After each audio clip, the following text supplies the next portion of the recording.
기독교인들이 자신의 정체성을 드러내는 호칭이 어떤 것이 있는 것 같습니까? 많은 사람들이 당신 종교가 뭡니까? 이렇게 말하면 저는 기독교인입니다. 이렇게 표현하는 것이 가장 일반적이라고 합니다. 영어로 구태여 바꾸자면 I'm a Christian 이라는 말이죠. 그러니까 그리스도인이라고 호칭하는 것이 가장 일반적인 말입니다. 그와 비슷하게 통용되는 호칭이 있다면 저는 교회 다닙니다. 이런 용어도 있다고 합니다. 나는 예수 믿는 사람입니다. 나는 교회 다니는 사람입니다. 혹은 나는 그리스도인입니다. 이런 이 세 가지의 호칭을 통해서 많은 사람들은 자신이 그리스도인임을, 예수를 따르는 제자임을 드러내고 있다고 합니다. 그런데 당신은 주님의 사도입니까? 누군가 이렇게 여러분에게 질문한다면 아마 일반적인 기독교인들은 조금 의아하게 반응할 거예요. 아니 이것도 이단인가? 이렇게 반응하는 사람들도 있다고 하고요. 나는 사도다라는 호칭을 교회에서 거의 들어본 적이 없기 때문에 자기 스스로 나는 주님의 사도입니다 라고 말하는 사람은 거의 없다고 합니다. 또 뿐만 아니라 사도까지는 아니더라도 저도 간혹 그런 질문을 드립니다마는 당신은 주님의 제자입니까? 이런 질문을 할 때에도 사람들은 소극적으로 반응한다고 하죠. 상공부를 하다가 당신은 그리스도인입니까? 이렇게 물으면 예 하는 분이 연이어서 똑같은 질문을 당신은 주님의 제자입니까? 하면 하고 머뭇거리는 경우를 굉장히 많이 볼 수 있습니다. 심지어는 이렇게 말하는 분들도 있습니다. 저는 그리스도인은 맞는데요, 아직 제자 수준까지는 못 간 것 같습니다. 그런데 이 말은 앞뒤가 안 맞는 말입니다. 미국 사회에서 한때 신실한 그리스도인을 호칭하는 표현이 있었습니다. 그게 바로 born again Christian이랍니다. 우리나라 말로 번역을 해서 born again, 하나님께서 나를 다시 거듭나게 하셔서 나는 신실한 기독교인이 되었습니다. 이런 말로 사용하다 보니까 이런 질문을 하죠. 당신은 born again Christian입니까? 거듭난 그리스도인입니까? 이렇게 물으면 어떤 사람이 그리스도인은 맞는데 거듭난 것까지는 아직 잘 모르겠네요. 사실 이 말도 안 맞는 말이죠. 거듭나지 않으면 그리스도인이 될 수 없고 제자가 아니면 주님의 그리스도인이란 말을 쓸 수가 없기 때문입니다. 오늘 말씀에 등장하는 12명의 사람들, 이 12명을 이렇게 우리는 보통 12제자라고 합니다. 이 12명의 제자라는 호칭이 설교 중에도 또 성경 공부 중에도 교회에서 워낙 자주 사용되다 보니까 사람들 머릿속에, 생각 속에 편견을 심어준 것으로 보입니다. 예수님의 제자는 12명. 그러니까 제자란 호칭은 굉장히 신앙적 레벨, 영적인 레벨이 높은 수준에서 하는 말이다. 이렇게 착각을 합니다. 그런데 오늘 13절에 어떻게 기록하고 있습니까? 날이 밝을 때에 예수께서 자기의 제자들을 부르시고 그 가운데 12를 뽑으셨다. 그 뽑은 12를 사도라고 하였다. 예수님의 제자는 12명이 아니라 굉장히 많이 있었던 것으로 보입니다. 예수님의 제자들 중에는 여성도 있었습니다. 여성, 남성 가릴 것 없이 많은 제자들이 있던 그 무리 속에서 예수님은 특별히 이 12명을 부르셨다고 합니다. 그러니까 이 제자란 말은 당시에 믿는 사람들, 예수님을 추종하는 사람들에게는 일반적으로 사용하던 용어, 호칭이라는 겁니다. 우리 교회 성도들은 이미 익히 알고 계셔서 이 부분에 대해서 이미 알고 계시겠지만 복음서와 사도행전에서 예수를 믿는 사람들을 여러 가지 표현으로 합니다. 예수 그리스도를 추종하는 자, 따르는 자, 믿는 자. 그런데 이런 호칭들보다 더 많이 사용되고 일반적으로 사용되던 호칭이 있다면 그것은 바로 예수의 제자라는 표현입니다. 사도행전에 등장하는 교회의 성도들도 복음서에서 예수님을 믿고 따르는 사람들도 모두 성경은 제자라고 표현하고 있습니다. 요즘 우리가 일반적으로 쓰는 그리스도인이라는 호칭은 성경에 몇 번 등장하지도 않고 그것은 신약교회 시대에는 안디옥 교회 성도들이 세상 사람들로부터 얻은 별명이었습니다.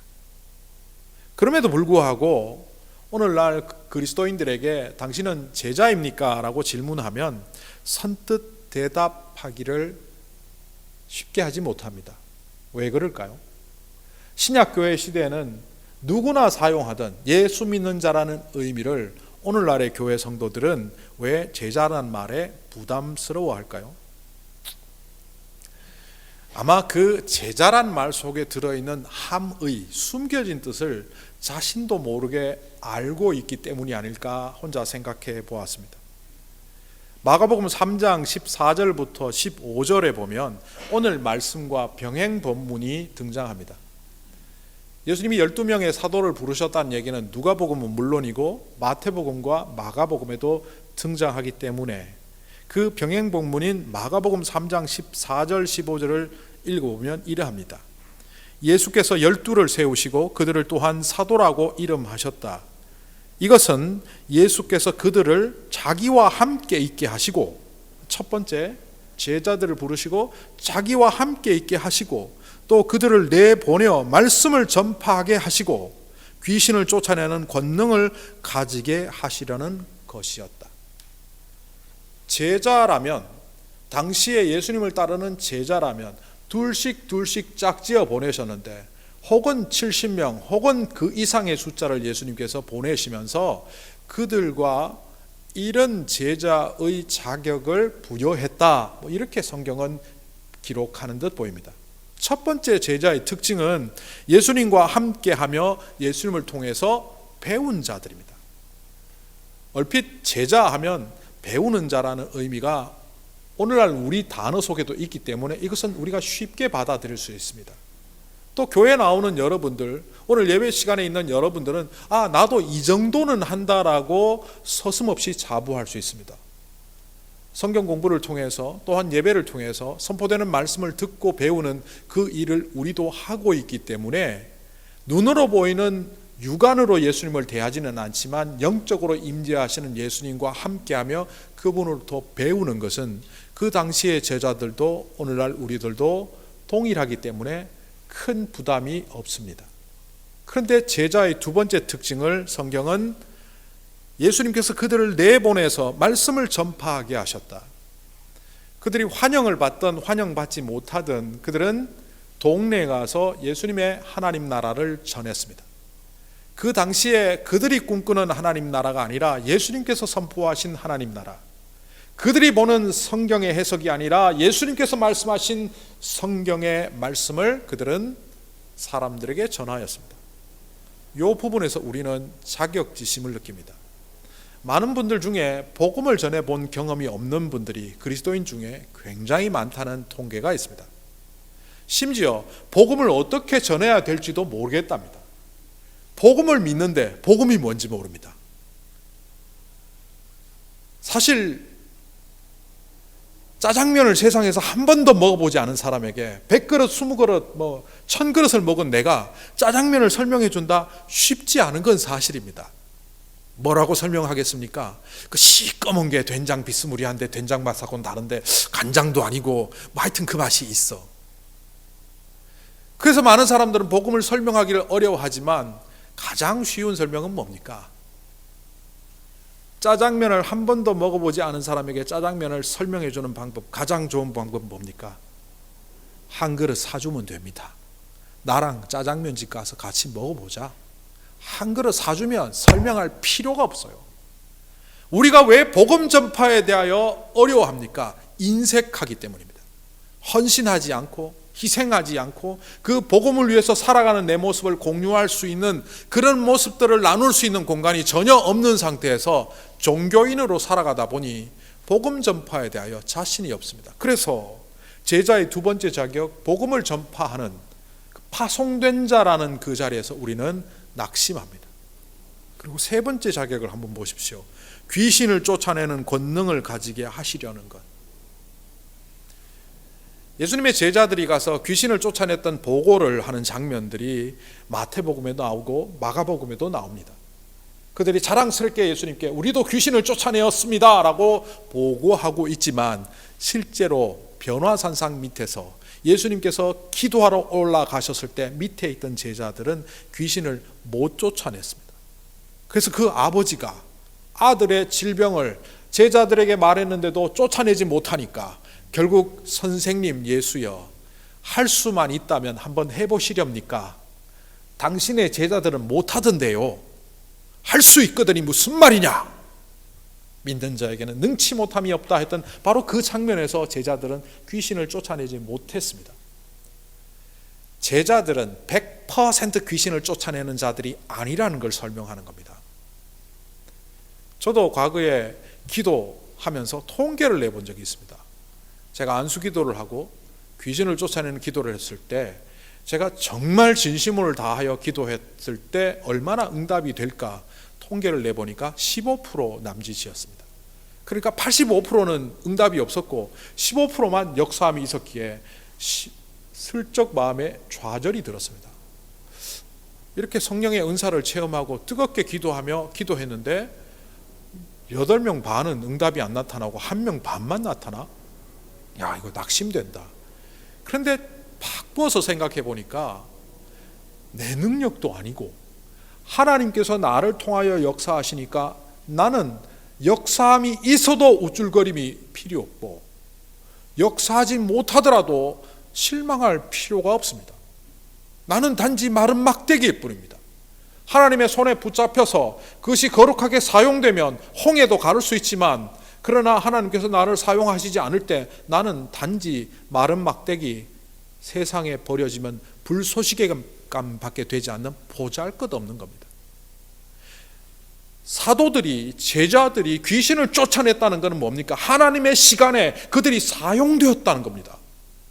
그럼에도 불구하고 우리는 이것을 망각한 채 내가 기도한다고 귀신이 나가겠어? 내가 기도한다고 그런 역사가 일어나겠어? 라고 좌절하며 여기서 나는 제자라고 하기에는 좀 그렇지 않느냐고 한 발을 빼버립니다. 그러나 이것도 따지고 보면 자기의 자존심, 자기의 체면, 자기의 자랑거리를 위해서 신앙생활을 했다는 그것의 반증에 불과합니다.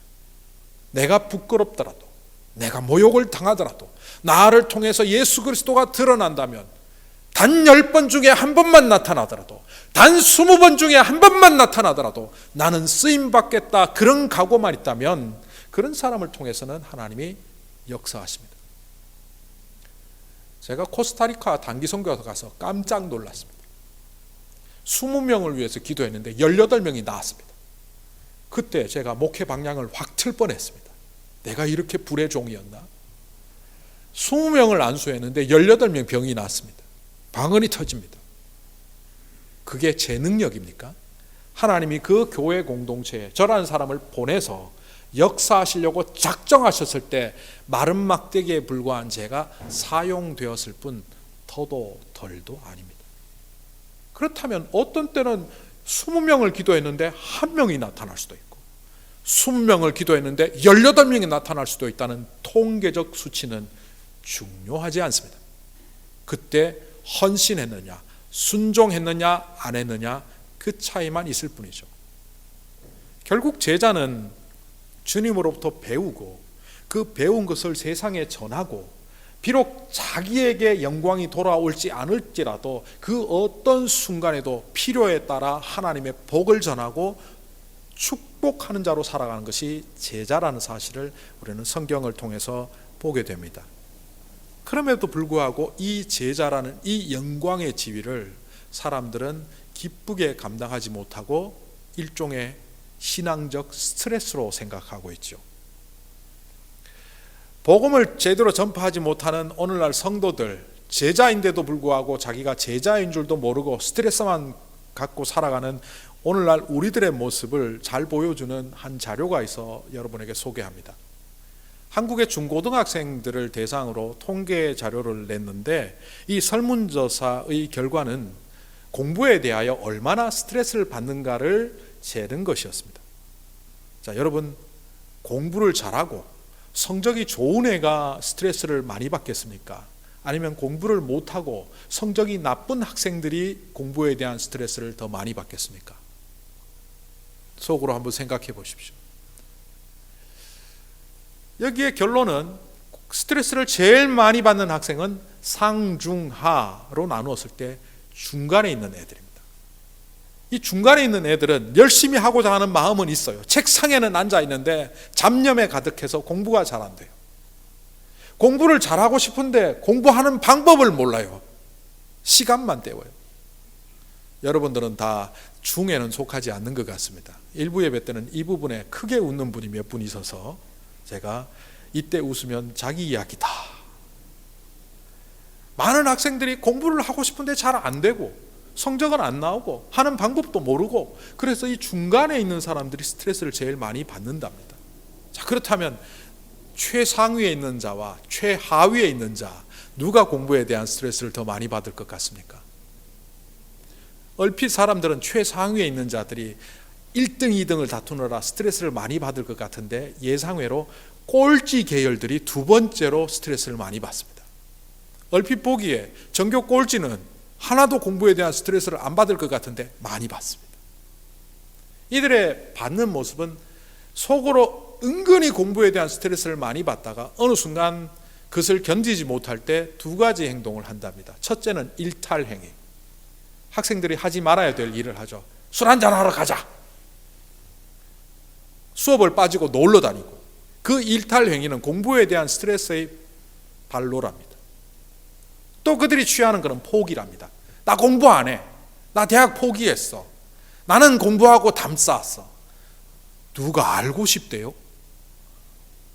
요즘 애들 말로 안물안궁, 무지도 않았고 궁금하지도 않은데 자꾸 그런 얘기를 하는 애들은 그게 스트레스의 모습이랍니다. 포기했다 혹은 일탈행위를 하는 것도 스트레스라는 거죠. 그런데 상위권에 있는 애들도 스트레스를 받는 건 사실이지만 그 분석 결과 이렇게 나왔습니다. 그들이 받는 스트레스는 이번에 시험 결과가 좋지 않아서 성적이 생각한 대로 나오지 않으면 그것은 다음의 시험을 위한 에너지로 삼는다는 겁니다. 스트레스를 더 잘하기 위한 원동력으로 삼는다. 그래서 스트레스가 그렇게 악영향을 주지 않는다는 거죠. 저는 이 분석 자료를 보면서 오늘날 그리스도인들과 굉장히 유사하다라는 생각을 해보았습니다. 오늘날 그리스도인들이 하나님의 뜻도 생각하지 않은 채 그냥 뭐 교회나 다니면 되지라고 하는 사람들은 아마 영적으로 포기한 상태. 그러나 속으로는 어떻게 주님의 뜻대로 한번 쓰임 받고자 하는 마음도 없지는 않다는 거죠. 신앙의 상당수의 사람들이 어떻게 합니까? 해보다 안 되면 결국 어떻게 합니까? 그냥 쉬운 교회 다녀. 우리 교회가 그렇게 어려운 교회는 아니지만 다른 교회에 비하여 스트레스를 많이 주는 건 사실인가 봅니다. 예전에 우리 교회를 다니던 한 성도님이 저한테 부부가 이렇게 말하고 교회를 떠났습니다. 목사님, 이 교회는 너무 스트레스가 많아요. 하나님 말씀대로 살라고 요구하는 것도 많고 뭐 헌신하라는 것도 많고, 그래서 저는 그냥 편하게 신앙생활 하고 싶어서 다른 교회 갑니다. 그분이 편하게 다니는 그 교회는 결국 싸움 나서 분탕질이 일어났죠. 편하게 예수를 믿고 싶은 생각이 저와 여러분 안에도 있죠. 이게 왜 이런 마음이 생깁니까? 주님의 제자라는 사실, 그 제자로서 살아가는 것이 얼마나 영광스러운지, 혹 그 일을 하다 스트레스가 되지만 그걸 통해서 다 새로운 시작을 할 수 있는 원동력으로 삼으면 얼마나 용기 백배한지를 맛보지 못한 채 살아가다 보니 뭘 해야 될지도 모르고 심지어는 포기해버린 채 신앙적 일탈을 일삼으며 그러고 살아간다는 거죠. 이런 상황에 있다 보니 여러분은 제자입니까? 저는 제자로서 부족합니다. 이런 대답밖에 안 나오겠죠. 이런 상황 속에서 제가 또 다른 질문을 해볼까요? 여러분은 사도입니까? 아니, 제자도 아닌데 사도까지 나에게 질문을 하시면 어떡하란 말입니까? 어떤 분이 제게 이렇게 답을 했습니다. 당신은 사도입니까? 라고 질문하니까, 어찌 제가 사도입니까? 목사님 무슨 말을 그렇게 하십니까? 언감생심, 제가 사도가 될 수 있습니까? 말도 안 되는 소리 하지 마십시오. 언감생심이라는 얘기는 마음으로도 품지 말라는 거예요. 조선시대에 노비로 태어난 자가 있었어요. 신분제의 사회 속에서 노비로 태어나면 대감, 영의정이 되는 것은 꿈도 못 꾸는 상황 아닙니까?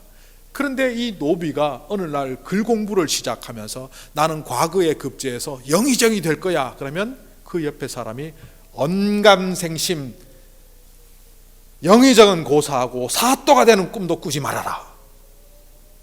그분이 저에게 대답한 것은 사도입니까? 저는 사도가 아닌 것 같습니다가 아니라 언감생심, 사도일 수도 없고 사도라는 꿈을 품어서도 안 된다라고 말합니다. 정말 그럴까요? 우리가 꿈도 꾸지 못하는 바로 그런 차원이 사도일까요? 오늘 사도들의 명단을 한번 쭉 보십시오. 이 사도들의 명단을 제가 쭉 읽어 드릴 테니까 누가복음, 마태복음, 마가복음의 특징을 한번 파악해 보십시오. 이 세 곳의 공통점이 있습니다. 시몬, 베드로, 안드레, 야고보, 요한, 빌립, 바돌로메, 마태, 마가, 알페오의 아들 야고보, 열심당원 시몬, 야고보의 아들 유다, 가롯 유다. 마태복음입니다. 시몬, 베드로, 안드레, 세베대의 아들 야고보, 요한, 빌립, 바돌로메, 도마, 세리, 마태, 알페오의 아들 야고보, 다데오, 가나니, 시몬, 가롯 유다.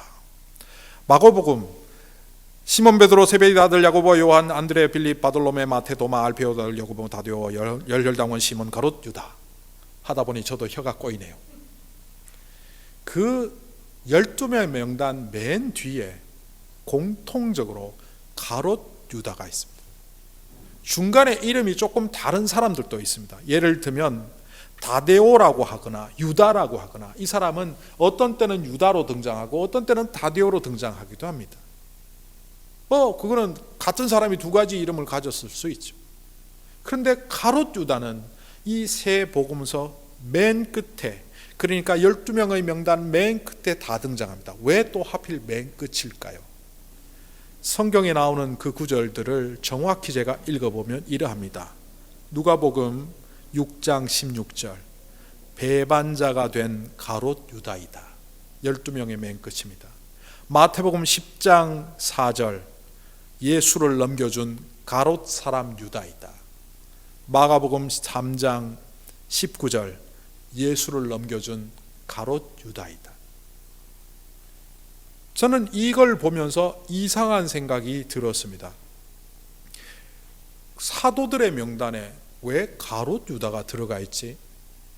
교회사 속에서 12명의 사도라고 하면 가롯 유다는 빠지고 사도행전에서 선발되었던 마티아를 넣어서 그렇게 12명을 사도라고 하고, 거기에 한 명을 더 추가하면 사도 바울까지를 13명의 사도로 우리는 꼽고 있습니다. 그런데 왜 가롯 유다가 들어갔을까?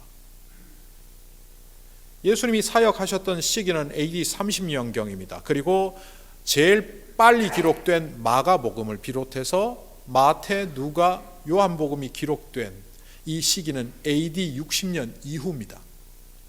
사건이 일어나는 시기와 성경이 기록된 시기가 무려 30년 이상 차이가 나는데도 불구하고 왜 이름을 안 뺐지?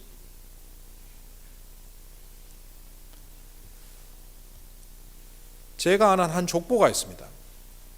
그 족보에 형제가 3명이 있는데, 할아버지 형제대 3명이 있는데 그 두 번째 아들을 족보에서 빼버렸습니다.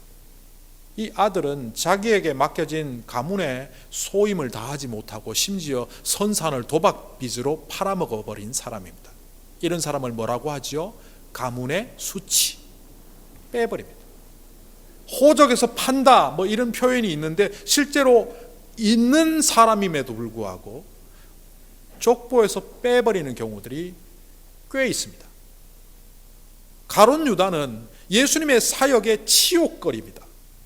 예수님께서 사도들을 훈련시키시고 제자들을 훈련시킨 그 자리에 오명과 같은 얼룩입니다. 그렇다면 빼버려야지. 왜 안 뺐지? 성경은 있는 그대로를 기록하니까 그렇지 않습니다. 구약에 이스라엘 왕조사를 기록하고 있는 열왕기와 역대기가 있습니다. 열왕기는 바벨론 포로로 잡혀가기 이전에 기록된 성경이고, 역대기는 바벨론 포로로 갔다 와서 이스라엘 왕조사를 중심으로 하나님께서 어떻게 역사하셨는지를 기록하는 기록입니다. 그런데 이 둘은 입장 차이가 있습니다. 열왕기는 죄악과 범죄를 저지르는 그 인간의 역사 속에 하나님께서 개입하셔서 어떤 사람을 사용하셨는지를 보여주는 책이라면, 역대기는 포로로 잡혀가서 노예로 살다가 아무 자존감도 없이 돌아온 떨거지 같은 사람들이 하나님이 택하신 왕같은 제사장의 족속이요, 너희들이 왕족의 후예라는 걸 보여주기 위하여 사울 왕, 다윗 왕, 솔로몬 왕으로 이어지는 그 역사를, 아니 아담으로부터 이어지는 하나님의 역사하심을 보여주는 일대기이기 때문에 역대기는 땅까지 떨어져 있는 하나님의 백성들의 자존감을 높이기 위한 책입니다. 이러다 보니 열왕기에는 등장하는 것이 역대기에 등장하지 않는 두 가지가 있습니다. 이스라엘 왕조가 남북으로 나뉘어졌던 거 아시죠? 사울, 다윗, 솔로몬, 르호보암 시절에 갈려져서 르호보암으로 남유다가 이루어지고 여로보암 1세로 북이스라엘이 형성되었습니다. 그런데 이 북이스라엘은 하나님께 반항하는 역사였습니다. 바알을 섬기고 아세라를 섬기고 우상잔치하는 나라였습니다. 그러다 보니 하나님의 백성의 역사에서 역대기에서는 북이스라엘 역사를 삭제해버렸습니다. 그리고 이 왕조에 있어서 가장 유력한 자를 한 사람 꼽으라면 그는 바로 다윗입니다. 1대 왕이 사울이긴 하지만 이스라엘 역사에서 가장 중요한 신앙의 모범이 되고 영적 롤모델이 되는 사람은 다윗입니다. 그런데 그가 치명적인 오류를 범하죠. 바세바라는 여인을 취하면서 그 남편 우리아를 죽이고 음모와 계략을 꾸몄던 그 범죄는 하나님께 철저히 징계받았던 사건입니다. 그런데 이 사건이 역대기에는 없습니다. 영적 자긍심을 올리기 위하여 에스라라는 사람이 역대기를 기록한 것으로 보이는데, 성령께서 감동을 주셨겠지만 그 사건을 빼고 기록하게 하셨습니다. 자, 성경은 어떤 때는 삭제하기도 합니다. 그렇다면 복음서 마태복음과 누가복음과 마가복음에 등장하는 12명의 사도의 명단에 가룟 유다는 빠져야 되는 것이 맞는데, 기록자는 마태, 마가, 누가라는 사람이었지만 디모데 후서에 나오는 것처럼 모든 성경은 성령의 감동으로 되었다라고 분명히 밝히고 있습니다. 여러분 아시죠? 하나님의 말씀은 1.1획도 변화가 없습니다. 변질되지 않습니다. 이거는 하나님의 의도입니다. 저는 예전에 사도들의 명단에 가룟 유다가 웬 말인가, 사도 역할을 못했을 뿐만 아니라 심지어 예수님을 살해하는 음모에 가담해서 돈까지 받은 이 사람을 왜 성경은 삭제하지 않고 이렇게 놔두고 있는가?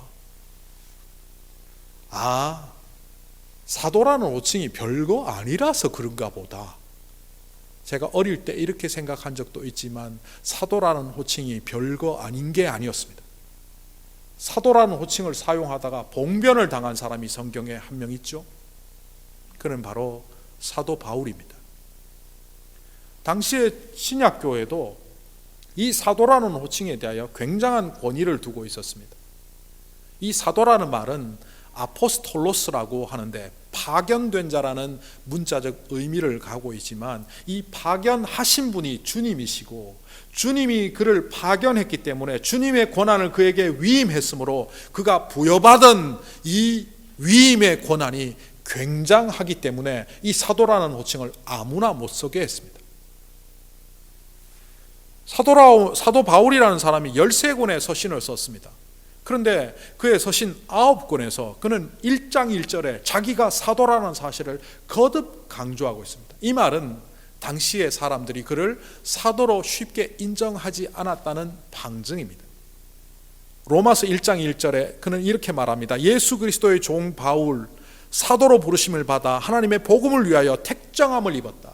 하나님의 택정함을 입었다. 부르심을 받았다. 나는 사도다. 사도성을 굉장히 강조하고 있습니다.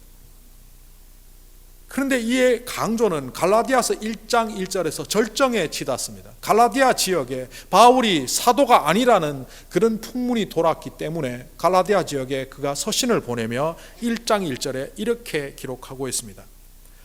사람들에게서 난 것도 아니요, 사람으로 말미암은 것도 아니요, 오직 예수 그리스도로 말미암은 것이요 그가 죽은 자 가운데서 살리신 하나님의 아버지로 말미암아 하나님 아버지로 말미암아 나는 사도가 되었다. 제도와 공권력과 사람에 의하여 세워진 사도가 아니라 예수 그리스도와 성령님과 하나님의 부르심에 따라 나는 사도가 된 영적 권위가 있는 사도라는 사실을 강변하고 있습니다. 결국 그는 사도란 말을 다른 사람들의 입장에서 보면 자기 스스로 자칭함으로 말미암아 봉변을 겪었던 사람입니다. 그러나 교회 역사를 흘러가면서 교회 역사는 또 하나님께서는 그를 사도로서 사도 중에 사도로서 인정하고 있기 때문에 우리는 기꺼이 그를 사도 바울이라고 합니다. 자, 이렇게 보면 1세기 신약교회에서조차 사도는 함부로 쓸 수 없는 호칭이었습니다. 그렇다면 이 가룟 유다처럼 부끄러운 자가 어떻게 사도란 말을 사용할 수 있었을까요? 제가 가끔 춘향전 이야기를 합니다. 어릴 때 저는 춘향전 보면서 눈물도 흘리고 감동을 받았습니다. 제가 춘향전에서 가장 감동받았던 부분은 주리를 틀고 있는 그 춘향이가 아주 형편없는 몰골로 변사또에게 고문을 당할 때 어사또 이몽룡이가 등장해서 그 모든 사건을 해결하는 모습이었습니다. 이몽룡이가 어사또로 출두한 것도 참 좋은 것이고 타이밍 맞게 그 자리에 온 것도 좋은 성공적인 장면이긴 하지만 소설 속에 나오는 이야기지만 그 장면에서 가장 중요한 게 뭔지 아십니까? 그것은 다름 아닌 춘향이가 절개를 지켰다는 겁니다. 만약 춘향이가 절개를 지키지 못했다면 아무리 어사또가 등장하고 아무리 타이밍 맞게 도착했다고 해도 그것은 참혹한 자리가 될 겁니다. 하나님께서 우리를 사도로 부르시고 사도라고 하셨는데도 불구하고 그 자리를 제대로 지키지 못하면 오늘 마지막에 있는 예수를 판 자, 예수를 배반한 자, 예수를 버린 자 가룟 유다의 이름이 바로 우리 이름이 될 수 있다는 것을 성경은 우리에게 가르쳐 주는 듯 합니다. 그런데 사도의 명단에 가룟 유다가 들어가 있는 진짜 뜻은 사실 그것보다 다른 의미가 있습니다. 베드로라는 사람이 예수님 앞에서 호언 장담하던 장면이 성경에 나옵니다. 예수님이 만약 잡혀가시면 저도 같이 잡혀가겠습니다. 예수님이 만약 죽으시면 저도 같이 죽겠습니다. 그때 예수님은 그를 바라보시며 베드로야, 네가 닭 울기 전에 나를 3번 부인한다. 이것은 호언장담하는 베드로를 꾸짖기 위한 말씀도 아니시고 정죄하기 위한 말씀도 아니십니다. 이걸 한마디로 은혜의 닭울음이라고 말합니다. 그가 배신하고 닭 소리가 났을 때 그는 통회하며 자복했습니다. 하나님은 나를 정죄하신 것도 아니고 예수께서 나를 정죄하신 것도 아니고 이미 내가 배반할 것을 아시고 거기서 좌절하지 말고 다시 한번 일어서라고 은혜의 장치를 부착했다는 것을 베드로는 깨달았기 때문에 그는 회복되었습니다. 가룟 유다가 최후의 만찬에 참여하였을 때 예수님께서는 그에게 말씀하셨습니다. 다른 사람 누구도 모르고 그만 아는 이야기를 했습니다. 나를 판 자가 여기에 있다. 그것을 듣고 가룟 유다는 마음이 캥겼는지 그 자리를 박차고 나갑니다. 그리고 예수를 팔고 겟세마네 동산에 가서 군호를 맞추어서 결국 예수님이 잡혀가도록 주도합니다. 그리고 난 다음 그가 제대로 깨달았다면 그 돈을 받아들고 내가 왜 이 돈 때문에 스승을 팔았던가 깨달았다면 오늘 성경은 새롭게 기록되었을 겁니다. 가룟 유다 한때 예수를 팔았지만 그 누구보다 복음을 위하여 헌신하다 사도의 이름으로 성경에 기록된 자. 오늘 우리는 날마다 주님의 뜻대로 살고자 하는 마음은 어느 분이나 품고 살아갑니다. 그런데 뜻대로 안 됩니다. 포기하기도 하고 일탈하기도 하고 어떻게 해야 될지 몰라서 방황하며 그렇게 살아가다 보니 어느새 제자도 아니고 사도도 아니고 그냥 교회 다니는 사람으로 전락하며 우리는 살아갑니다. 이런 우리들을 향하여 사도의 맨 끝 명단에 가룟 유다가 있다는 것을 오늘 보여주시며, 가룟 유다마저도 다시 일어나 온전한 사도 되기를 기대하셨던 주님의 마음을 우리에게 알려주십니다. 주님은 그 누구도 포기하지 않으십니다. 사람이 주님을 포기하지 주님은 사람을 포기하지 않으십니다. 그래서 오늘 이 가룟 유다라는 오명을 통하여 오히려 우리가 그 오명에 가득한 이름이 아니라 당신은 사도입니까? 라는 말에 당당히 나는 사도로 살아갑니다 말할 수 있도록 오늘 우리를 다시 한번 사도로 부르시고 있다는 겁니다. 저와 여러분은 주님께서 이 땅에 보내신 자들입니다.